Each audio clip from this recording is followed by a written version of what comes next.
Miss হবে না আপনার পছন্দের টিভি শো। দেখুন জি5 অ্যাপে একদম ফ্রি। আমাকে রেস্ট নিতে হবে অনির্বাণ। ডাক্তার আমাকে সারাক্ষণ রেস্ট নিতে বলেছেন না? আমি আর অবাধ্য হব না ওনার কথা। প্রেশার ফ্লাকচুয়েট করছে কিনা খেয়াল রাখবেন। দেখুন, আমার তো 7 মাস হয়ে গেছে। যদি আপনারা এখন ফিল করেন যে আমার বেবি আমার পেটের মধ্যে সেফ নেই, তাহলে আপনারা এখন তোকে সার্জারি করে বের করে নিয়ে আসতে পারেন। আমি নেটে ভিডিও দেখেছি।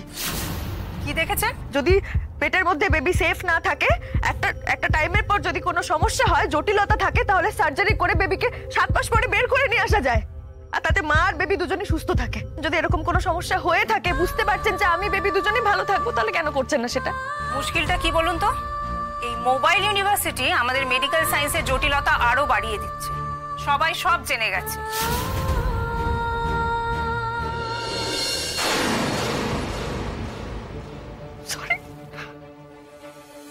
আমি এটা বলতে চাইনি আপনাকে। আমি কাল থেকে আপনাকে জিজ্ঞেস করছি, ডক্টর আমার বেবি কেমন আছে? আমি তো একটাই প্রশ্ন করছি বারবার আপনাকে, যে আমার বেবি নড়ছে না, ও কেমন আছে আমি বুঝতে পারছি না সেটা। আপনারা কেউ জাস্ট কিচ্ছু বলছেন না। জাস্ট বলুন না প্লিজ, আমার বেবি কেমন আছে, প্লিজ বলুন না একবার। আর যদি আমার শরীর খারাপ হয়ে থাকে, তাহলে কেন এত শরীর খারাপ হচ্ছে, কিসের এত সমস্যা, প্লিজ বলুন না। দেখুন, যদি আপনারা না বলেন আমার বেবি কেমন আছে, আমি কেন বুঝতে পারছি না, ফিল করতে পারছি না কিছু, আমি কিন্তু এখানে থাকবো না। আমি স্যালাইন এই সব কিছু ছিঁড়ে ফেলে দেবো। আমি কোনো ওষুধ খাবো না, কোনো ট্রিটমেন্টও নেবো না। কেন এত সমস্যা হচ্ছে, কিসের সমস্যা হচ্ছে, প্লিজ বলুন আমাকে, কি সমস্যা হচ্ছে এত? আমি মা, আমার জানার অধিকার আছে আমার বেবির ব্যাপারে। আপনি এক্সাইটেড হবেন না, সেটা আপনার স্বাস্থ্যের পক্ষে ক্ষতিকর। I don't care. আমি কেয়ার করি না নিজেকে নিয়ে। আমি এক্ষুনি জানতে চাইছি আমার বেবি কেমন আছে। আমার বেবি কেমন আছে? ও কেন নড়ছে না? ও কি মারা গেছে?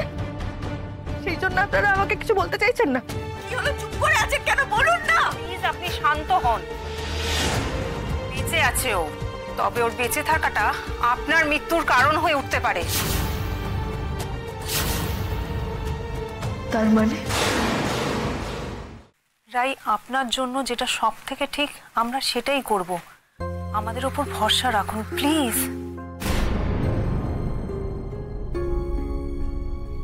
বুঝলাম। আমি এতটুকু উত্তেজিত নই ডক্টর, শান্তভাবেই বলছি। কিন্তু আপনার কথাটা ঠিক বুঝতে পারলাম না। আমার বেবির জন্য আমার লাইফ রিস্কে আছে। আমি জানি আপনি ডক্টর, আপনি ভালো জানেন, নিশ্চয়ই ভালো বোঝেন আপনি। কিন্তু আমিও একজন মা। আমার বেবিকে আমার থেকে ভালো কেউ বোঝে না ডক্টর। কাজেই আমার বেবির জন্য আমার লাইফ রিস্কে আছে, এটা কখনোই আমি মেনে নিতে পারি না। আমার বেবির জন্য এখন আমি বেঁচে আছি ডক্টর। আমি ভালো করে বেঁচে থাকছি ওর জন্য। আর যাতে ভবিষ্যতে আরো ভালো থাকতে পারি, তার জন্য আমার শরীরের মধ্যে একটু একটু করে বড় করছি ওকে।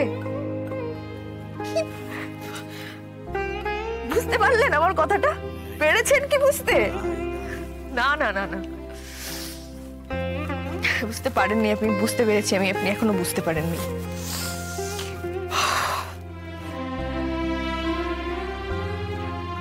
শান্ত হয়ে আমার কথাটা শোনো। ডক্টর কি বলতে চাইছেন আমি তোমাকে বুঝিয়ে বলছি। আমি নিশ্চয়ই তোমার কথা শুনবো।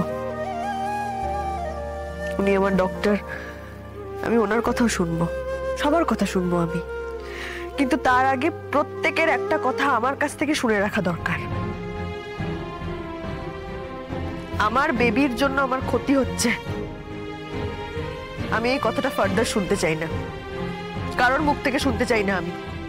বা বলা ভালো, আমি কিন্তু এই কথাটা আর বরদাস্ত করব না। আমার বেবির জন্য আমি মরে যাব, আমার লাইফ রিস্কে আছে, তাই তো? এটা কখনো হতে পারে না, কখনো না।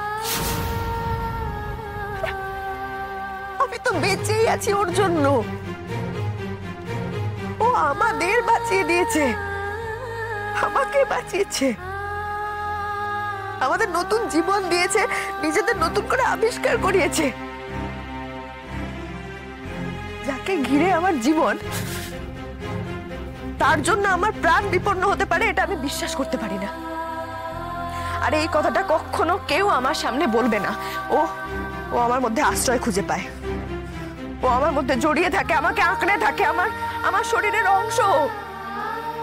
কাজে অনির্বাণ, তুমি প্লিজ সবাইকে এক্ষুনি বলে দাও যেন এই কথাটা আর কেউ কখনো না বলে, কখনো না বলে। বলবে না, আমি ওদের সবাইকে বুঝিয়ে বলে দিচ্ছি। কিন্তু তুমি আমার কথাটা মন দিয়ে শোনো রাই। এই কথাটা আমাদের দুজনের জন্য, তোমার জন্য, আমার জন্য জরুরি।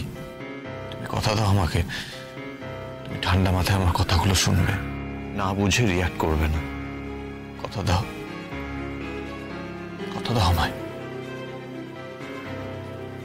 ঠিক আছে, আমি রিঅ্যাক্ট করব না, শুনবো চুপ করে। আপনারা কথা বলুন মিস্টার সেন। আর সিস্টার, আপনি বাইরে থাকবেন, একটু নজর রাখবেন। যদি কোনো অসুবিধা হয় আমাকে ডাকবেন।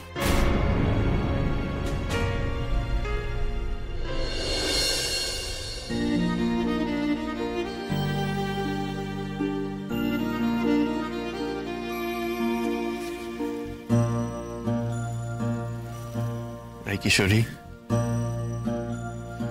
তুমি রাগ করেছো? প্লিজ রাগ করো না, অভিমান করে থেকো না আমার উপর। Right, please. আজ আমরা দুজনে একটা অদ্ভুত সময়ের দোরগোড়ায় এসে দাঁড়িয়েছি।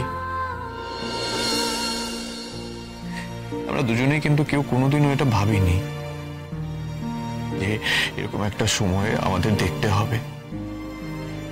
ভেবেছি বলো? ভাবিনি তো, কিন্তু দেখতে হচ্ছে। এখন তো আমাদেরকে এটা বলতেই হয়। হাস্য মুখে অদৃষ্টিরে করবো মোরা পরিহাস। অদৃষ্ট আমাদের সাথে পরিহাস করছে রায়, আমাদেরকেও তার সাথে পরিহাস করতে হবে। একে অপরের হাত ধরে, একে অপরকে জড়িয়ে ধরে এই সময়টা আমরা পার করবো রায়। তুমি খাওনি কিছু না? সারা রাত নিশ্চয়ই ঘুমও হয়নি।